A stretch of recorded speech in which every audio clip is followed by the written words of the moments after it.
Hello everyone, Chuckles here. Day 6, the last day of the American film market 2019. Technically not the last day, since tomorrow is tomorrow is actually the last day, and there will be people here for like at least the day after. But really, almost everyone is gone now. It was kind of bizarre walking back into the hotel because normally by the time we get back, there's still crowds milling around talking to each other. This time, just whoosh, Yep. like one or two pods of people still, shooting the breeze, but just empty space now. Mm-hmm. And it's strange because this whole time I've been noticing it seems like there's a lot fewer people than there have been in the past. You might recall that when Amanda came with me for the first day of AFM 2017, I was telling her that it was a lot less hectic on the first day than I thought it was going to be based on what people had told me back in 2015. And this year, there was even less going on. It seemed like there were less people here.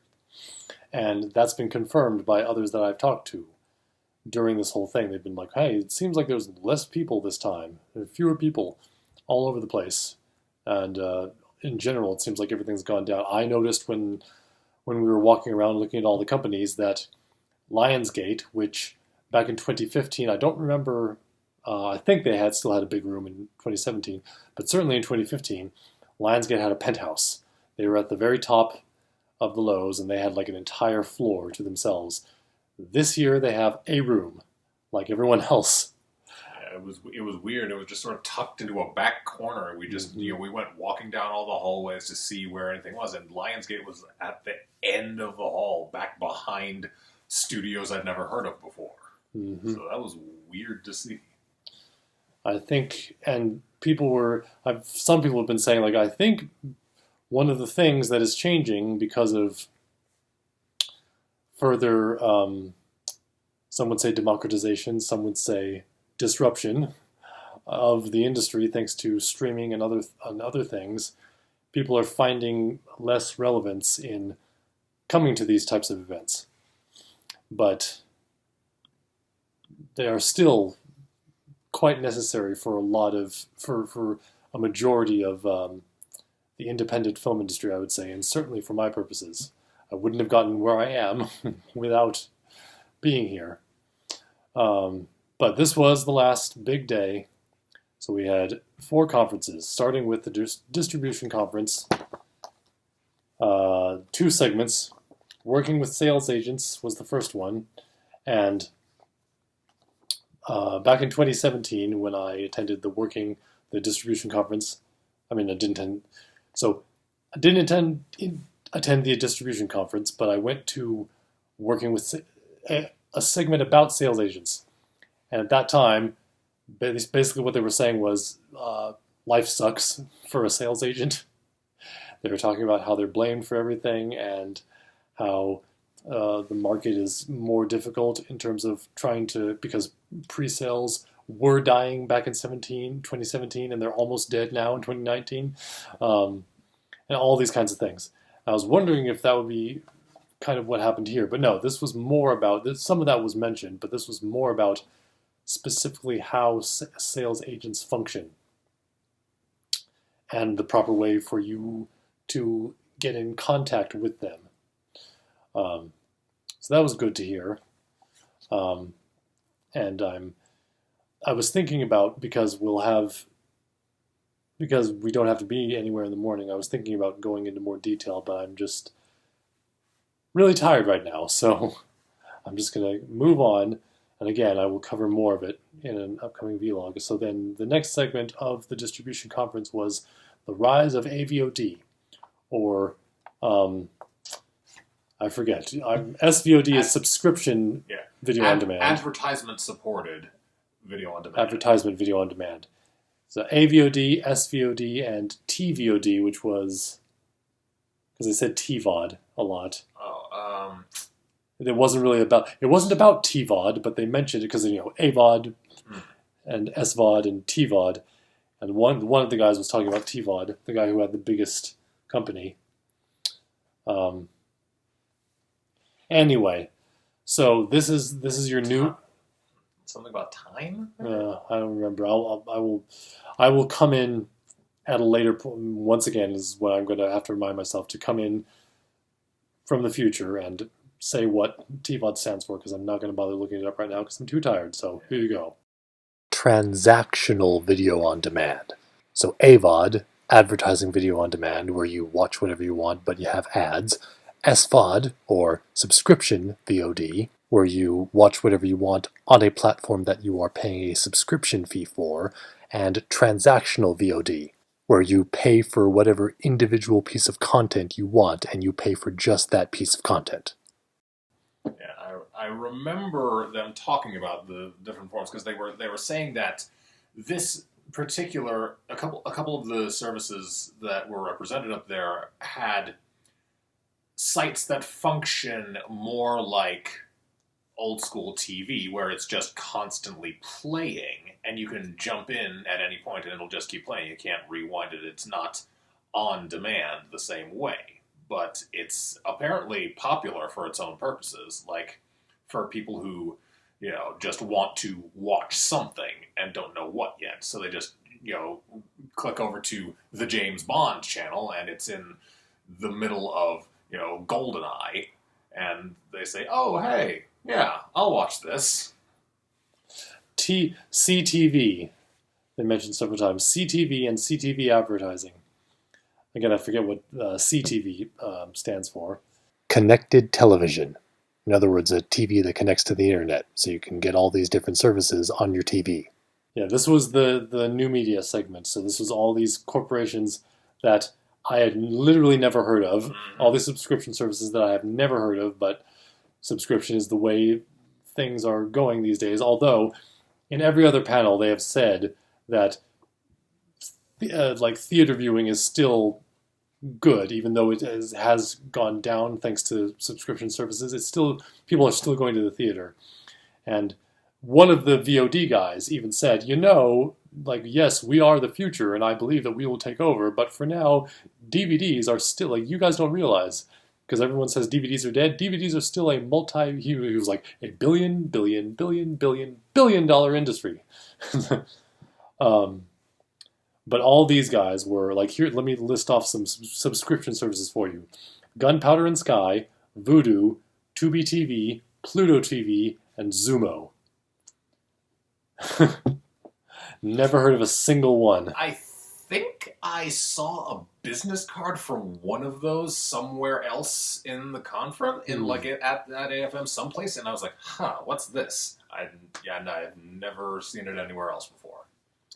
And so these range from anywhere to, like Spencer was saying, like TV but on the internet, to like Netflix or Hulu or Disney Plus.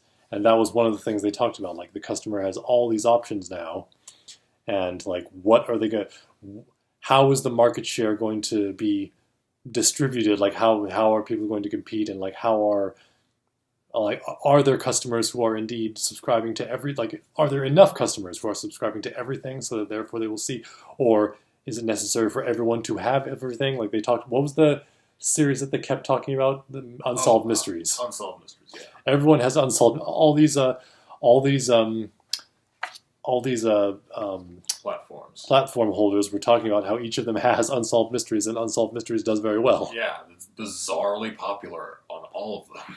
It's like people just sit there and marathon 7 hours of Unsolved Mysteries. Okay, sure. But yeah, Netflix, Hulu, Disney Plus, these are the ones that are the big boys, but these all got the CEO of I think it was Zumo. I think it was Zumo that's owned by Walmart. It's not. Vudu is the one owned by Walmart.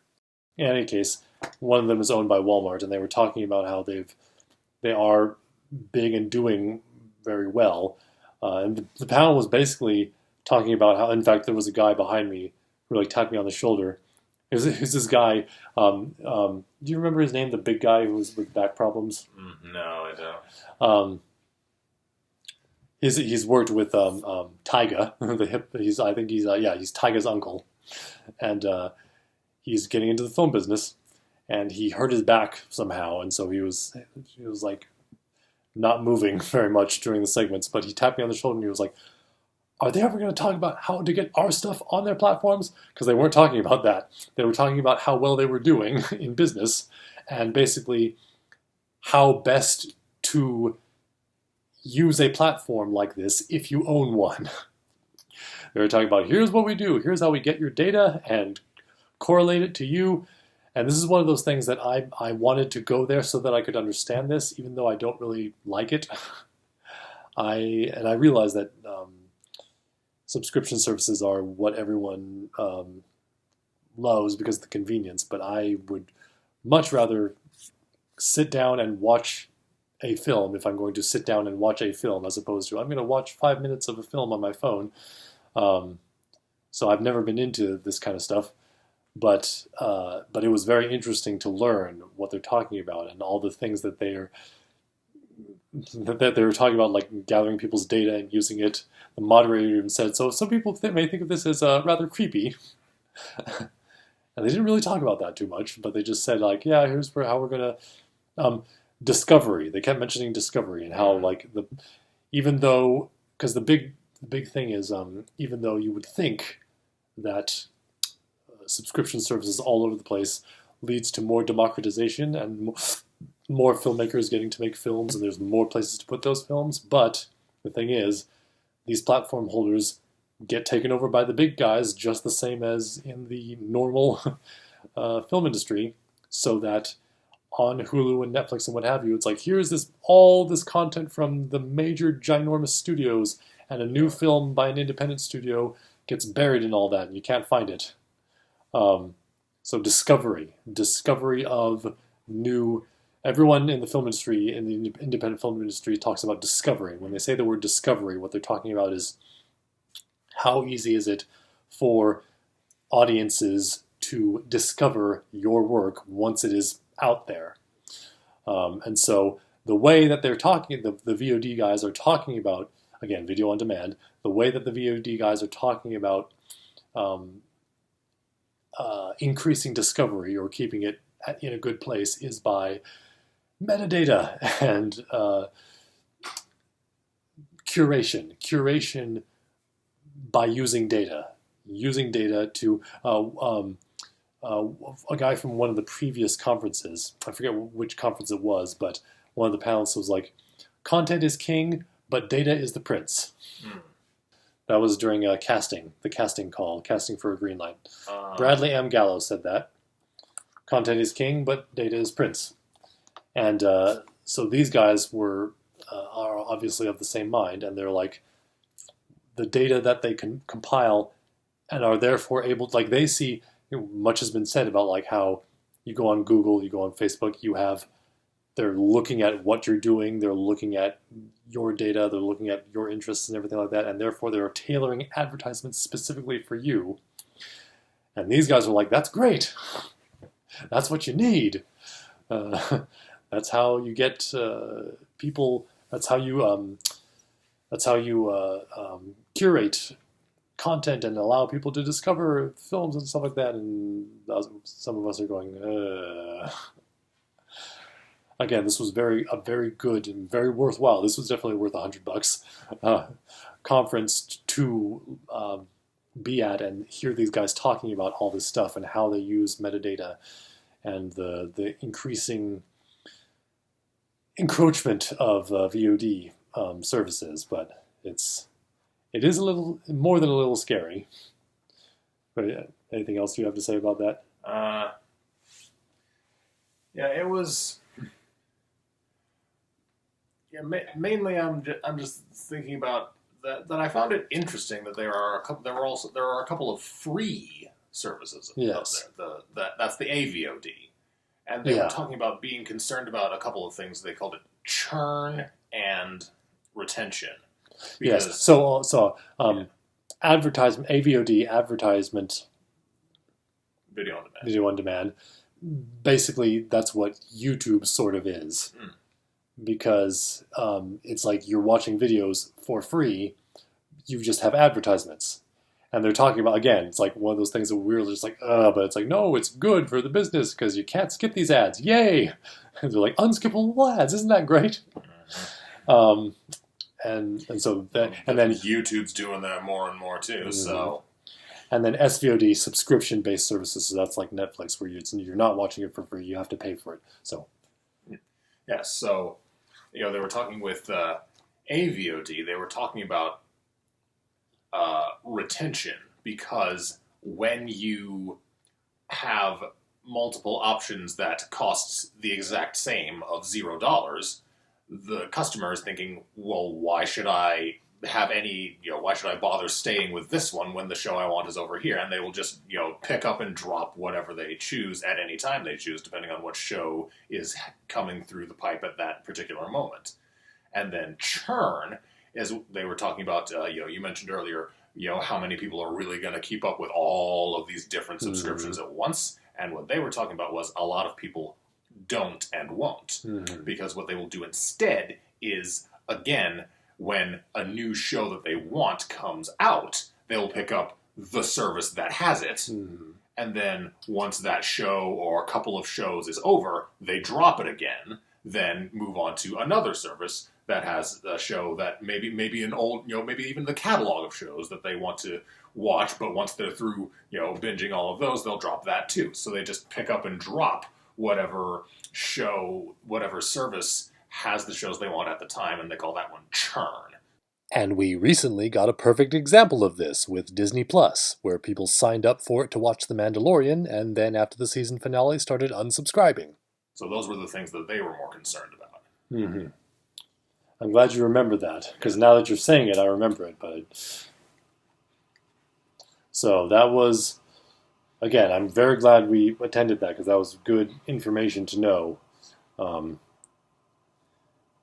And it's the other thing is, even with all this concern, it is good to have other platforms, especially if you are able, as an independent filmmaker, to get your film to festivals, to theaters, get it out there, get it sold on DVD, whatever, to also have VOD, so that even more people can watch it, and hopefully you will get some revenue from that, and also some eyeballs on it, especially if you're a new filmmaker. As someone said during I will get to the horror. Well, no, it wasn't at the horror conference. It was at one of the other ones. But someone was saying when you lose out on on a big time service, you're saying no to millions of eyeballs. So it's just. They talked about. Well, I don't know. Again, I don't know if this is something you're going to talk about later, if it's something you talked about in a previous video. They were talking about that, yes, there are millions of eyeballs, but making that deal can also lock you out of future potential. When you make a deal with Netflix, they want exclusivity. They want to be the only one you sell to. They want to have the exclusive rights. Yes. And that means even if you do get discovered, even if it does get massively popular and make tons of money, you, the creator, are stuck. Because Netflix is taking all that money, not you. If you sold it to Netflix for $100,000 at the time, that sounds great. But then it goes on. This was during the Microbudget. Microbudget. That's what it was. Yeah, but then Netflix, it goes on to make $500,000 in the views on Netflix. So you made a really bad deal, and now you don't have the option of franchising. Of making sequels or spin-offs or anything else with it, because you sold the rights. You have no control over it anymore. So it's a double-edged sword, and you have to be really careful if you're going to make those kind of deals. So yeah, that was the last conference in the Palisades, not in the Palisades, in the Starlight Ballroom of the Fairmont Hotel. So then we went back, and the last three conferences were back and forth between the Palisades stage and the Venice stage in the Lowe's. And so the first one of those was boosting your micro-budget, and that's where we talked about that. I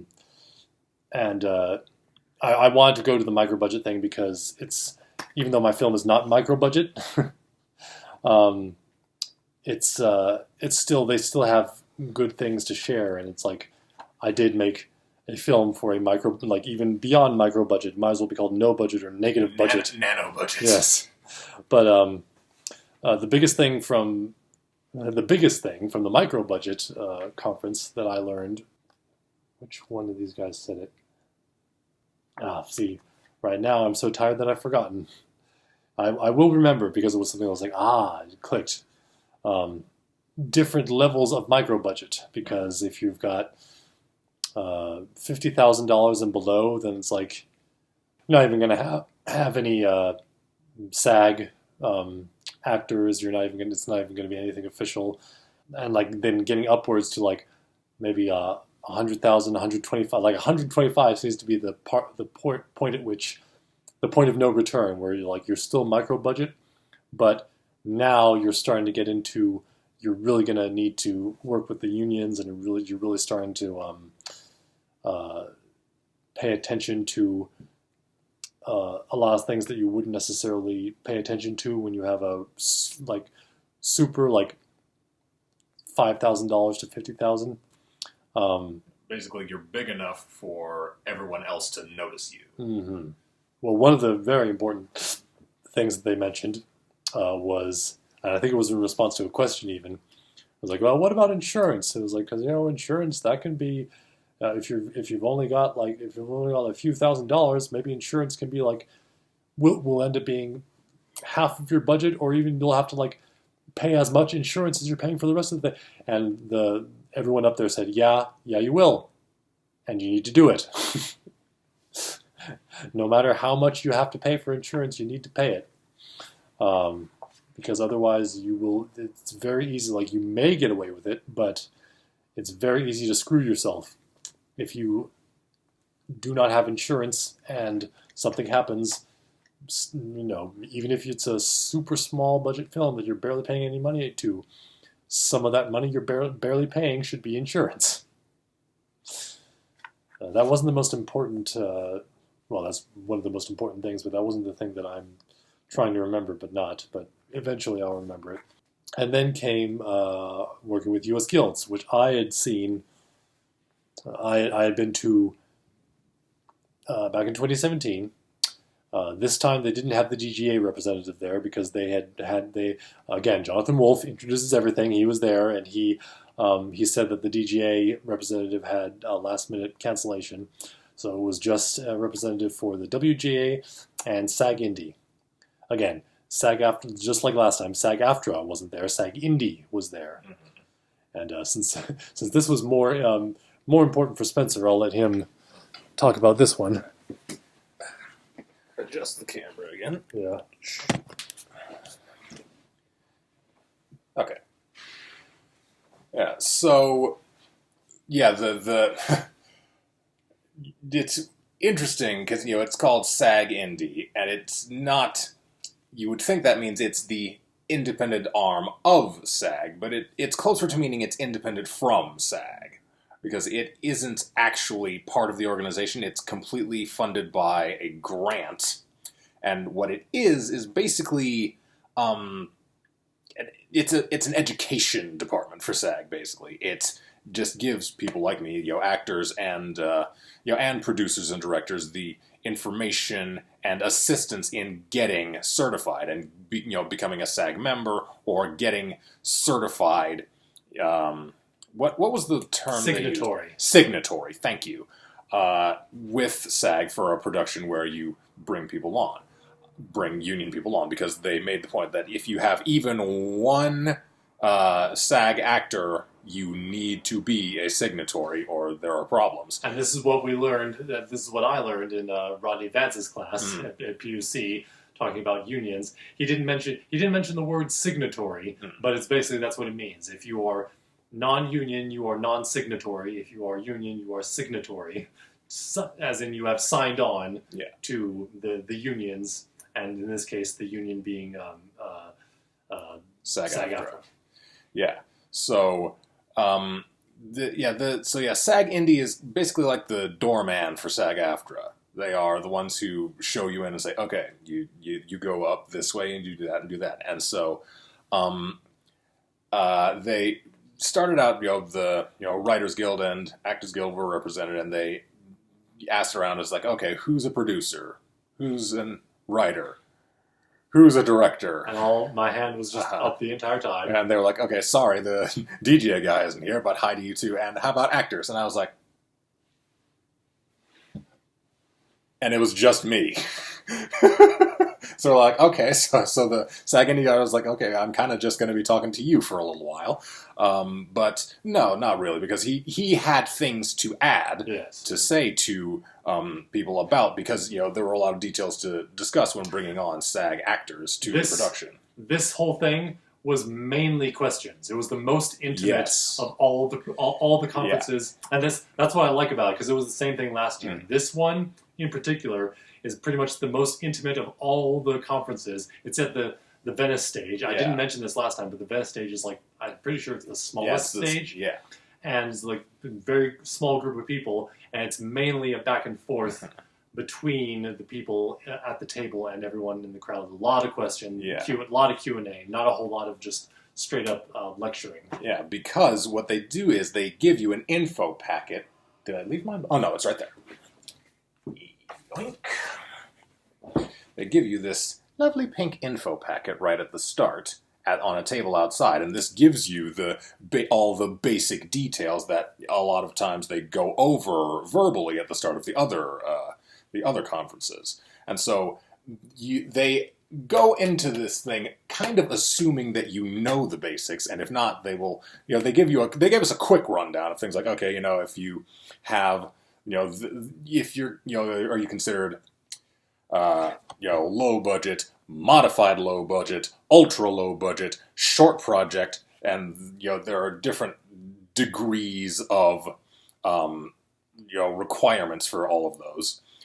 But for the most part, like you said, it was just figuring out what everybody in the room actually wanted to know about. And so they just had a couple people roving around with microphones saying, okay, here, you go next. Okay, now you go next. And so we had questions about what is the benefit of union versus non-union. From a guy in Australia asked that. He was being kind of cheeky. He was like, well, we in Australia we have minimum wage, which is a nice thing to have in a liberal democracy.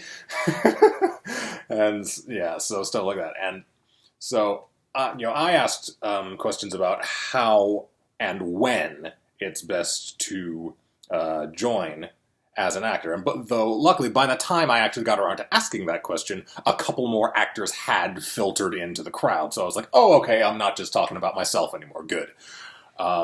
So I asked the question, what is the best time to actually join up, when you can? Like, at this point, for me, it's kind of a moot point, because I can't even, pay the dues to get in.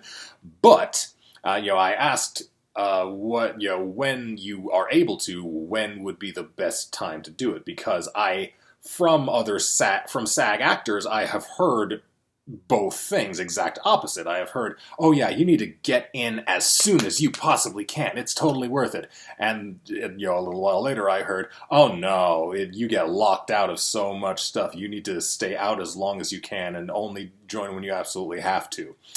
And the SAGindie guy, I have his business card somewhere. Anyway. I can look it up right here. He was Colin McCormick. Yeah, so Colin McCormick was telling me, okay, this is just my opinion, but his opinion aired closer to the stay out as long as possible. Because what he said was, wait until you have, when you stay non-union, you can still be in union signatory productions. You just won't get the, SAG actor rate, but you can still do all union and all non-union productions you want. And this is some stuff I already knew, like once you become a SAG member, you are no longer able to do non-union work. You as the actor get in trouble for taking a non-union job. And a couple of the producers in the room ask, well, do we get in trouble if, a SAG actor comes on and then we are not a signatory, and they basically said, well, if the SAG actor doesn't, talk about it, if they don't tell you, if they don't do anything, then that's kind of their fault. So it's, they said it was basically all or nothing when it comes to the producer being in trouble with SAG-AFTRA, because if it's the union actor joining the production illicitly, that's the actor's fault and you're not on the hook at all. But if you, as the producer, director, whatever, bring in union actors and don't go through the proper channels and don't start up the process to become a signatory, that's on you and you're completely on the hook. So that's they said it was kind of all one or all the other. It's not really any situation where you're both at fault at the same time. But yeah, what he said about when to join was, you want to have as much on your resume as possible before you join.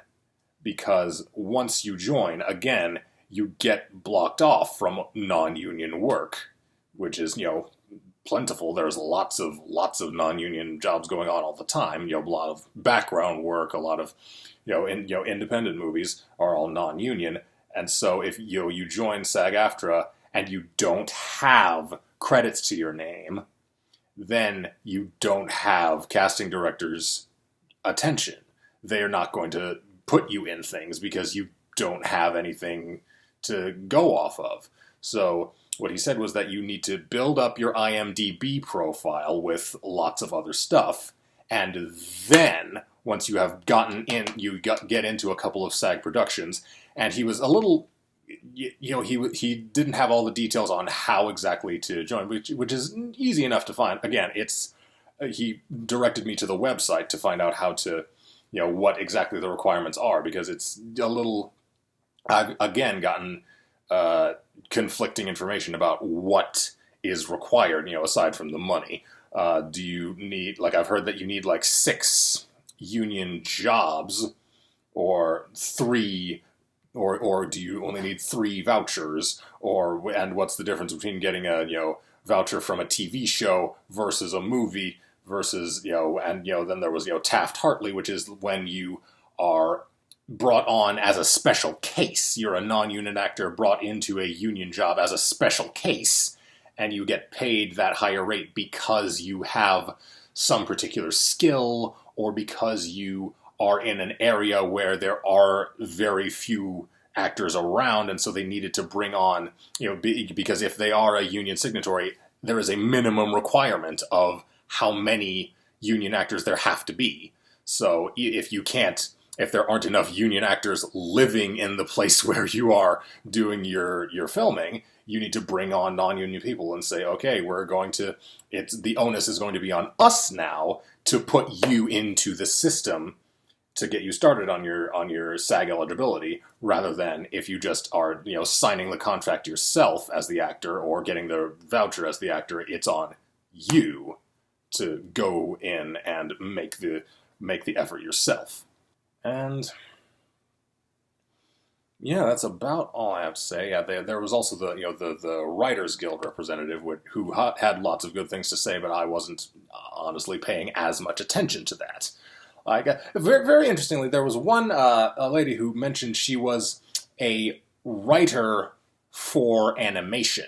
And so she asked, okay, so what should I focus on trying to get into, the Writers Guild or the Animators Guild? Which should I do first? And WGA said, well, our benefits are objectively better, so come to us. And she said, Laurie Espinoza. Yes. Yeah, so she said, yeah, come to us because you and also because being in the Writers Guild is, broader reaching, because it's, the Animators Guild, it's obviously just animation, but with the Writers Guild, you're dealing with everything. So get into the Writers Guild first if you have to choose one over the other. That's about everything I've got to say. Mm-hmm. All right. Oops. Sorry.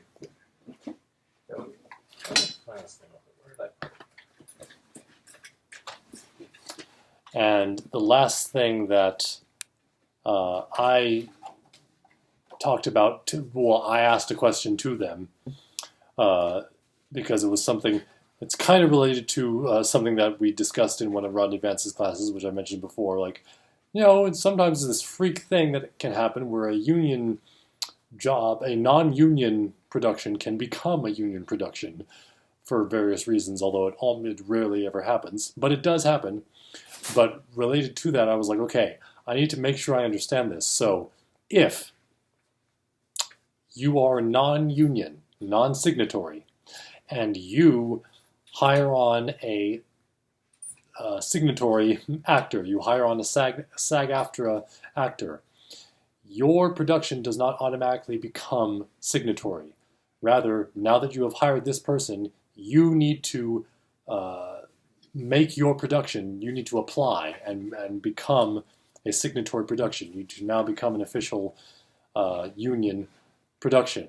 And if you wait, then you will delay your production and maybe you can, again, screw yourself because the process for becoming signatory takes about, they said, somewhere in the ballpark of 6 weeks. And so... And in this little pamphlet here, in this little thing, it specifically says to start the process at least 1 month before production begins. Yeah. Because even you can, even if the process takes longer than a month, that means you have gotten yourself into the system, you have done your due diligence, you are doing it the right way. So they will still put it through and say, okay, you are now officially in. And until then, you are what's called... they say you are SAG, fill in the blank, SAG, ULB, ultra low budget, modified low budget, you are pending. And they will have that on all of the breakdowns for actors' websites. I see that all the time. They will say, this project is modified low budget, this project is SAG, ULB pending. So this one, that's... So you've been on projects like that? Yeah, I've submitted for projects like that. I don't honestly remember if I've actually been in them. Was that Amazon job considered a union job? I'm not sure. I don't think so. I don't think so. Because it wasn't for release, is the thing. It's not a film as such. It's, again, an industrial film, which means it's only shared within the company. Right. So no, it's not union. They don't need to involve anything like that. Because it's like just those safety videos that you're always forced to watch. Yeah. Except not even that, because that's public facing still. Yeah. This isn't even public facing. No, it's like the UPS safety video that we have to watch every I forget, it's not once a year, it's more often than that, but every so often at UPS one of our supervisors will come as we're doing our work and be like, okay, Charles, you need to come with me. You're going to come and sit down for a sizable chunk of this day because it's a very long video and watch this safety video. And it's like, hey, well, Oh yeah, that hadn't occurred to me. They can't do a group sit down because somebody has to be on the line. They have to take. Yeah, so they just take. Okay, you stay here. You come over here and watch. Couple of people at a time. It was 2 or 3 people at a time. So that's the kind of video that he did for Amazon. Yeah. And so that's, I made sure to ask them about that and say, okay, so you need to become signatory ahead of time, and I am going to be working with, God willing, I'm going to be working with SAG-AFTRA actors because that will, getting SAG-AFTRA actors on this production will be one of the things that will be able to get us notoriety enough to get the picture actually made. So therefore, I'm going to need to do exactly what they said and become signatory. So I'm going to be definitely looking into that immediately the week. I'm going to be doing a lot of stuff on the week after this week. A lot of work needs to be done, which I will, of course, get into in the upcoming videos. But after that was the final conference of our AFM, which was back to the Palisade stage. So the Fez stage is the smallest stage at the AFM, at least I think it is, and the Palisade stage is small, but it's a narrow but deep room. So it's very small, but when you're on the stage and like someone asks a question in the back row, you're like, I can't even see you. So they just went upstairs, downstairs, then back upstairs again. Yes. And this one was respecting the genre, why some horror films work while others don't. Which I'd forgotten until the last second that I was going to. And so while Spencer was waiting in line to talk to McCormick of the SAGindie, I was like, oh crap, I have to get to the horror. I was like, oh, I'm going to go there. And we only ended up missing the moderator asking the first question, which was, what makes a successful horror film? The moderator is William Bibbiani, writer for Bloody Disgusting. For those of you who don't know, major horror review website. They are a big deal, and that the writers for them are big-time critics. And the panelists were Roxanne Benjamin, producer of VHS, Natalie Metzger, VP of Development and Production at Vanishing Angle, Adam Goldworm, founder of Aperture Entertainment, and Patrick Ewald, CEO of Epic Pictures. It was really cool to hear them talking about the business, but it's a lot of stuff that I already knew from independent research, basically about how horror films are still like big-time moneymakers for indie producers because of their low budgets and yet high returns, because all kinds of people love to see horror and the quality doesn't matter so much to them. And yet they were talking about how horror is becoming more elevated, especially in the flooded marketplace that we have now, getting even more flooded when it comes to the streamers, the digital services, and that stuff like that. Market's more flooded than it has ever been, and therefore to stand out, it behooves one to make something really, really like Bibbiani himself was like, yeah, just make your movie really freaking good. They were discussing all of these things, and like I said, it was good information, even though most of it I already knew. And if there is more that there will be more that I remember later, and I will, again, give it to you later. But for now, I will say that I got to go up and talk to Roxanne Benjamin and ask her about... I talked to her, and then I talked to William Bibbiani in the hallway.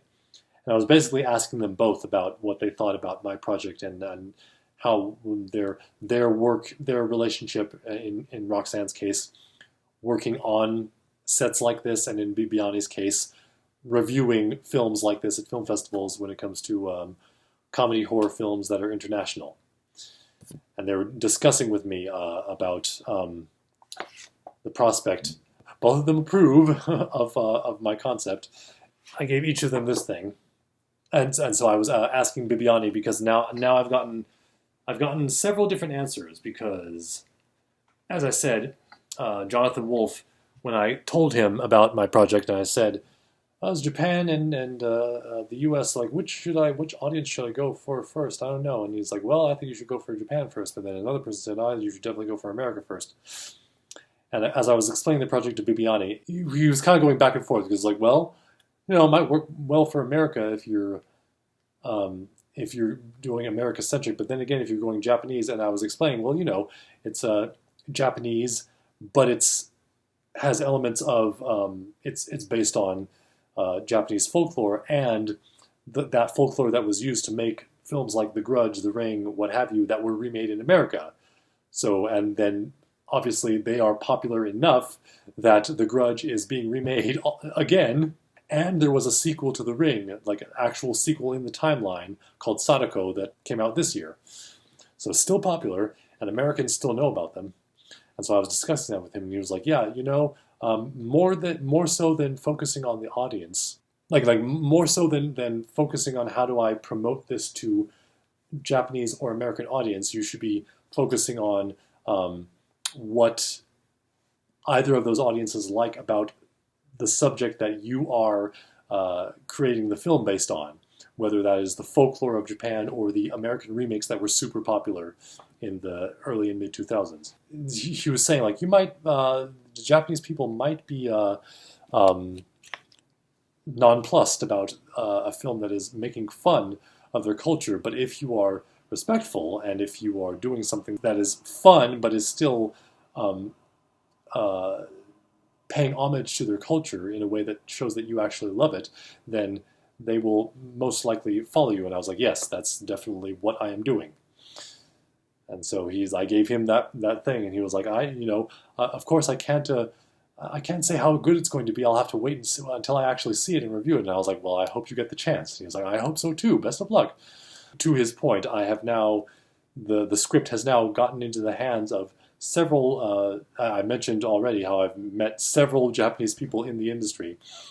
Many of them have read the script, and all of them love it. So, at the very least, even though I haven't gotten an investor yet, at the very least, production partners and potential people to work with and the culture that I am making this movie based off of approve of what I'm doing and approve of the story. So, I will not be making an update for the final day. Well, I may, depending on what happens tomorrow. Right. If something interesting happens tomorrow, then I will not do it that night when we're at your place. Yeah. I will instead do it the next night when we're at Andy Wella's house. Yeah. If something interesting happens. If not, then this will be the last one. So if it is, then I will just ask Spencer, what did you think about your first AFM? Wow. It was a lot. Mm-hmm. It was intense. And another interesting thing, I was brought here to be the videographer like I was in Japan, but I ended up doing almost no filming because it occurred to me afterwards, like, yeah, of course, because a lot of what happens here is industry confidential, like what they're discussing, like finances and things that they really don't want put out there. And like this is the behind the scenes. This is things that they don't show to anybody. So I didn't get much chance to do any recording. Like I recorded meetings with a couple of people. There was that first day with Nikki and Amanda was when I did most of my recording. Then I just a couple of times, like when we met with somebody at the couple of times we met people over next door at Amerigo, and that was about it.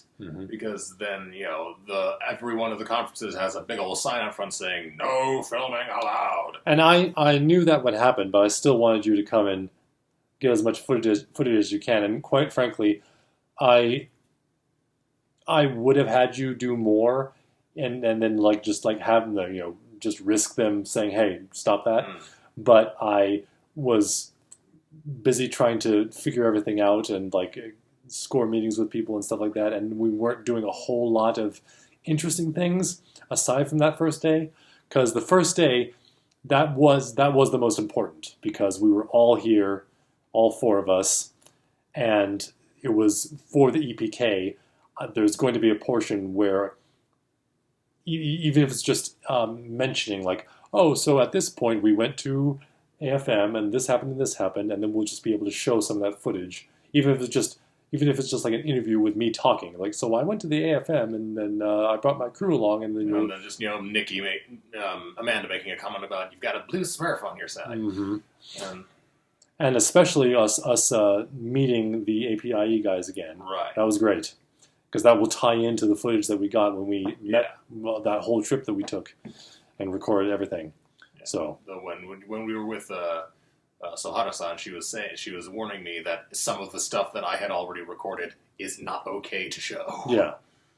Well, I mean, when the film actually gets made, at that point, everyone will have signed releases, so that all that footage will be able to be used. Okay. Because I'm going to actually show the production meeting that we had, on as part of the EPK and on the Blu-ray. So yeah, I didn't do as much recording as I thought I would, but. It was interesting because I am in front of the scenes, not behind the scenes. It was really interesting to see the other the rest of the business, basically, because I understand that what I do as an actor is just a small part of the whole production, because there's all the stuff that goes on before I'm even told about the breakdown, and there's all the stuff that happens after I'm off set, and all the stuff that's happening even while I'm on set that I don't know anything about, or even if I do know about it, it's not my business, and I just keep doing what I'm doing. So it was really interesting to see both, people who are at basically our same level, and people like who are the ones on the platform at the much higher level telling you, okay, this is how it works, this is how you can make it work, these are the things to watch out for, these are the things that make this business and this community and this art form what it is. So it was a really eye-opening experience in a lot of ways. And the biggest takeaway that I got from this whole week, the biggest thing that I need right now is to get the script out there more, and specifically to get it into the hands of some high-level actors. At the same time, I need to get an accountant to give the budget another review and a reworking. A lot of the people during these conferences were saying, you may think that you have a budget that makes sense, but then when you get an accountant to actually look it over, they will go like, oh, actually, here, try this. So those two things, script, get it into the hands of some A-list talent, rework the budget, and I really think that I should make a proof of concept video. Mm-hmm. Several people brought that up. Mm-hmm. Yeah. And I'm even in my mind right now. We met. Did that actress meet you before that talked to us outside? No. Okay. I hadn't met her before. Okay. So I think she just assumed that I was with your company because I was standing right next to you. Yeah. Or maybe she saw my name tag. Maybe she has really good eyesight. Debbie Dutch. Well, she gave you a whole sheet of paper, not just a business card. She gave me several whole sheets of paper. Wow. A whole parcel. Yes.